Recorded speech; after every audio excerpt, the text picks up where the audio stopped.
Né en 1983 à Kolea dans la commune de Matam, Almam Sedou Silla a connu un bon encadrement. Il a d'abord été inscrit à la maternelle à l'école Moulassi de Kolea dans les années 88-89. Un an plus tard, il sera inscrit au lycée français Albert Camus de Kipé où il suivra un programme scolaire bien réussi. En 1999, son ambition de lier études et football sera mal aperçue par son père qui lui mettra la pression pour poursuivre ses études aux États-Unis d'Amérique. Il sera alors inscrit en 2000 à West Seattle High School. En 2000-2006, il poursuivra également sa formation à Seattle Center Community College et à Washington State University en psychologie sportive, en gestion informatique, en mathématiques et histoire. Ce n'est pas tout. Aussi a une maîtrise en administration des affaires à l'université de Phoenix en ligne. Après ses hautes études, le jeune patriote pense à sa nation qu'il a vu naître et rentre au pays. En 2007, il s'intéressera à un club informel appelé Super Olympien de Ratoma Sor, différent de Sor Academy de la Ligue 1 guinéenne, où il fera partie des membres de l'encadrement. L'année qui a suivi, Almam Sedou Silla va, avec le concours de ses contacts, réussir à affilier les Super Olympiens de Ratoma à la Fédération guinéenne de football. Au départ, Almam Sedou Silla voulait devenir footballeur professionnel, mais le destin a voulu qu'il soit dirigeant. Chemin faisant, pendant 8 ans, de 2007 à 2017, il prendra les destinées de Satellite FC, à l'époque évoluant en deuxième division. De 2017 à 2018, membre du bureau exécutif de Gangan de Kindia, le jeune passionné du football se frayera un chemin pour l'élite du football guinéen. De 2018 à 2019, il deviendra propriétaire et président du club olympique de Koya-Kok, qui jouait à l'époque la deuxième division. Sa vision, c'est de tisser le club au sommet de l'élite du football guinéen. Depuis lors, il injectera des millions de francs guinéens pour la survie du club. En 2019-2021, le club change de nom et devient Sor Academy. Cependant, le club d'Almam Sedou Silla retrouvera sa place d'antan, la première division. Au-delà de cette étiquette du président de Sor, Almam Sedou Silla, à la faveur de la création de la Ligue guinéenne de football professionnel en 2015, devient membre sous l'ère de Mamadou Antonio Souaré.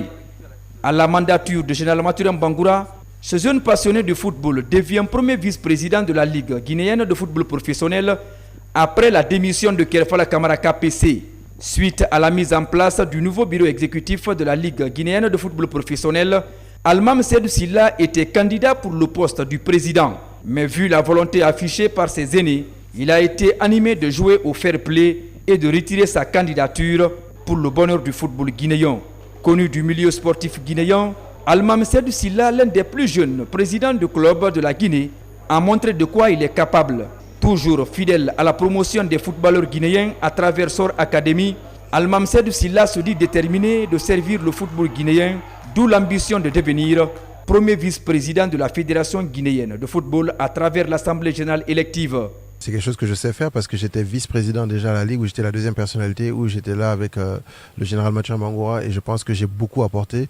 Et moi je suis quelqu'un, disons, de dynamique et je sais ce que je veux dans la vie et je respecte toujours la hiérarchie. Donc si j'ai un président qui sera le président Mamadou Antonio Souaré, il n'y a aucune raison que je ne le soutienne pas. C'est de véhiculer son message, de pouvoir tenir la maison quand il n'est pas là et vraiment l'aider au maximum de mes capacités. Moi, je suis quelqu'un, c'est ce que je veux, c'est aider le football. Donc, ce que je leur dirais, c'est voter pour moi parce que je sais que je peux les aider, je peux les guider et ils ont vu ce que j'ai fait déjà. Et en plus, la majorité, j'ai de bonnes relations avec tout un chacun parce que déjà, si vous prenez la Ligue 1 et la Ligue 2, il y a 28 clubs. Donc, c'est des gens que j'ai côtoyés tout le temps.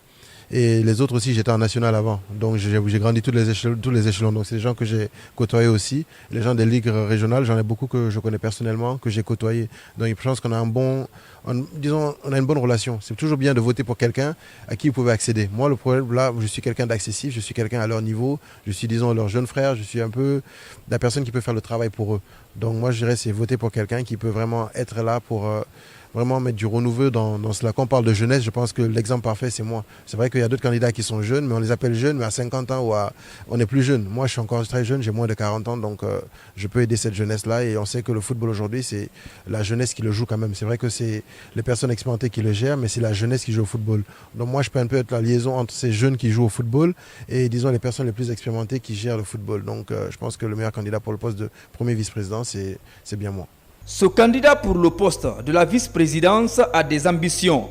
Il affiche sa volonté d'accomplir sa tâche auprès de son président une fois élu à ce poste. C'est une formidable idée qu'il soit vice-président de la Ligue pour la Fédération guinéenne de football. Alors, mais aujourd'hui, il faut voir, il a initié beaucoup de choses dans le football guinéen. Il a mis en valeur les supporters. Il a osé faire jouer des enfants, des jeunes joueurs dans le football guinéen. Aujourd'hui, regarde dans l'équipe nationale A. Tous les jeunes qui sont là-bas aujourd'hui, s'ils ne sont pas passés dans son académie, ils ont côtoyé le président Almami Seydou Sylla. Et qui c'est un gars personnellement que je connais, il a une vision très très grande et énorme. Il a une glosse énorme pour le football guinéen. Donc être là comme vice-président, moi je pense que c'est une grosse joie pour le football et pour nous les jeunes. C'est un président qui connaît déjà ce qui fait mal, ce que dont les clubs ont besoin, ce que dont les joueurs et tous ceux dans le football aujourd'hui ont envie. Et c'est que lui pourra venir nous aider là-bas. Donc votez pour Almami, je parie qu'il y aura tous les changements là, Inch'Allah. Le jeune Almami Seydou Sylla n'est pas venu dans le milieu du football au hasard. Visionnaire, il marche sur les traces de son père qui fut secrétaire général de la Fédération guinéenne de football pendant le règne historique du Hafia Football Club dans les années 70.